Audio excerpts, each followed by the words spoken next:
राजधानी भोपाल के Kushabhau Thackeray international convention centre में बिरसा मुंडा की 150वीं जयंती के उपलक्ष्य में आयोजित नेशनल कॉन्क्लेव में मुख्यमंत्री डॉक्टर मोहन यादव ने कहा कि देश सबसे अधिक आदिवासी समाज मध्य प्रदेश में निवास करता है और उनकी प्रगति राज्य की प्राथमिकता है। उन्होंने कहा कि जब तक सामाजिक संस्थाएं सरकार के साथ खड़ी नहीं होती तब तक समाज में स्थायी सुधार संभव नहीं। सीएम ने बताया कि आदिवासी समाज की जीवन शैली अद्भुत है और इस समाज के उत्थान के लिए सरकार पूरी तरह प्रतिबद्ध है। कार्यक्रम में जनजातीय कार्य मंत्रालय और मध्य प्रदेश जनजातीय कार्य विभाग की संयुक्त पहल से देश भर के 500 से अधिक विशेषज्ञों ने हिस्सा लिया। दिन भर चले इस कॉन्क्लेव में शिक्षा, स्वास्थ्य, आजीविका, वन अधिकार और प्रशासनिक सुधार जैसे विषयों पर गहन मंथन हुआ। मुख्यमंत्री ने कहा कि एनजीओ सरकारी संस्थाएं मिलकर जनजातीय समुदाय को नई दिशा दे सकती हैं। कार्यक्रम के समापन सत्र में राज्यपाल मंगूभाई पटेल, जनजातीय कार्य मंत्री डॉक्टर कुंवर विजय शाह शामिल हुए। आपको नमस्कार कर रहा हूं। हम सब के लिए ये और आनंद का विषय है, भगवान बिरसा मुंडा के 150वीं जयंती का वर्ष चल रहा है। ऐसे में देश और प्रदेश दोनों सरकारों यशस्वी प्रधानमंत्री के नेतृत्व में पूरे आयोजन को सूत्रबद्ध रूप से बहुत अलग प्रकार से लेकिन इफेक्टिव तरीके से मनाने के लिए कृत संकल्पित है। और ऐसे में एनजीओ जो अलग अलग हमारे देश भर में प्रदेश में काम कर रहे हैं उनका आकर के एकत्र होना और दिन भर विचार मंथन करना। मैं कुंभ की नगरी उज्जैन से आता हूँ। मुझे मालूम है कि वो हमारा अमृत मंथन का हजारों लाखों साल पुराना वो घटनाक्रम, उस घटनाक्रम में बाकी सारी बातों में न जाते हुए लेकिन मंथन से तो हमको मालूम नवनीत निकलता, मक्खन निकलता है।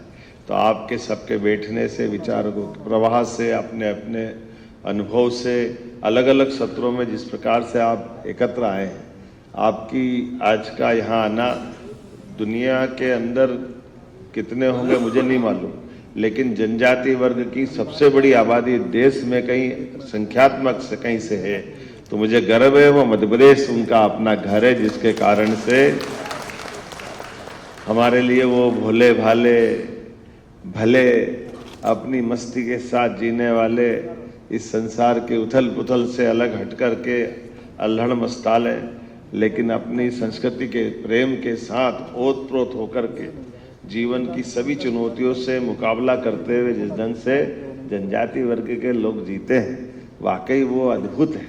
मुझे इस बात की प्रसन्नता है कि हमारे माननीय मंत्री जी ये भी नवाचार के धनी है और ये उसी वर्ग का प्रतिनिधित्व करते हैं, लेकिन बहुत अच्छे ढंग से। और जनजाति वर्ग के साथ जुड़ करके भी लगातार अजय योद्धा, जब से हमारे चुनाव के मामले आते हैं, चुनाव में कोई जीते न जीते लेकिन विजय शाह जीतेंगे ये पक्का है, ये हमारी उसका आनंद भी।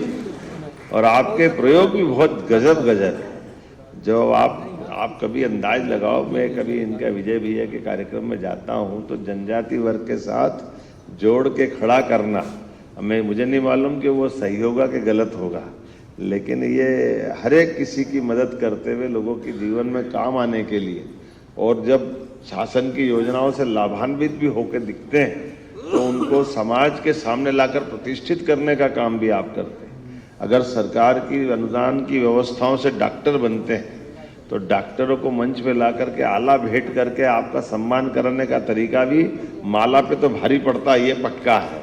माला का तरीका कोई करेगा नहीं करेगा, लेकिन हमारे गरीब वर्ग से निकल करके उनके माता पिता के सामने बाकी लोगों को प्रेरणा देने के लिए अपनी भाषा में उनसे अनुभव कराना, उनकी भाषा में बुलवाना और उनके लिए गए अनुभव से बाकी को प्रेरणा देना, ऐसे एक नहीं कई अलग प्रकार से महेश शर्मा जी वह सब जल संरक्षण को लेकर अद्भुत काम कर रहे हैं।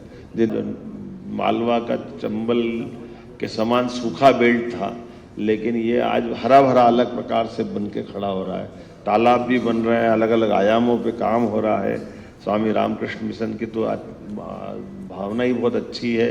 और लेकिन जो हमारे डिंडोरी का प्रोजेक्ट मैं देखता हूँ, मैं डिंडोरी का प्रभारी भी था, वास्तव में वो डिंडोरी के प्रोजेक्ट के माध्यम से भी लाल को लाल सलाम करने वाला बेल्ट है वो, जिसमें आज नक्सलाइट मूवमेंट के आधार पर कई सारी कठिनाइयाँ बढ़ती है, लेकिन आप सभी एनजीओ से अलग अलग प्रकार के शैक्षणिक, सामाजिक, आर्थिक, सांस्कृतिक विकास के लिए आप सब जो काम कर रहे हो, सरकार आपके सबके साथ खड़ी है।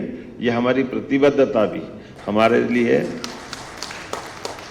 हमारे जनजाति वर्ग के कल्याण के लिए, इसलिए सरकार को ले जा करके हम भी नीचे उतार करके उनके साथ कदम से कदम मिलकर चलने के लिए तैयार है।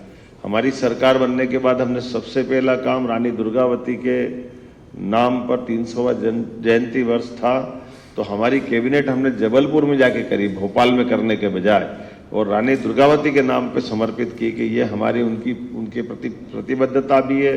उनके द्वारा किए गए समाज के जनहितैषी कामों को जनता के सामने लाना, और न केवल उनका बल्कि रघुनाथ शाह, शंकर शाह, इधर से टंटिया मामा के नाम पे विश्वविद्यालय हमारी सरकार ने स्थापित किया।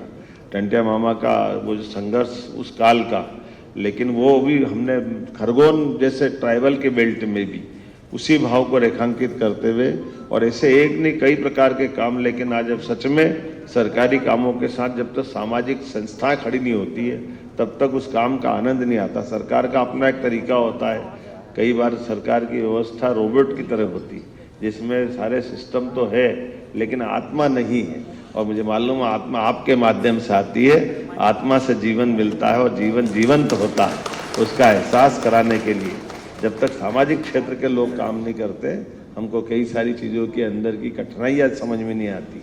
सरकारी चश्मे के नंबर से बड़ा मुश्किल जाता है, दिल के चश्मे से देखो तो आनंद आता है, उसका एहसास होता है। और आप सब दोनों भाव के आधार पर काम करने वाले लोग हैं। सरकार भी आपके साथ खड़ी है और असरदार आप लोग हो। मेरी अपनी ओर से बधाई, बहुत बहुत धन्यवाद।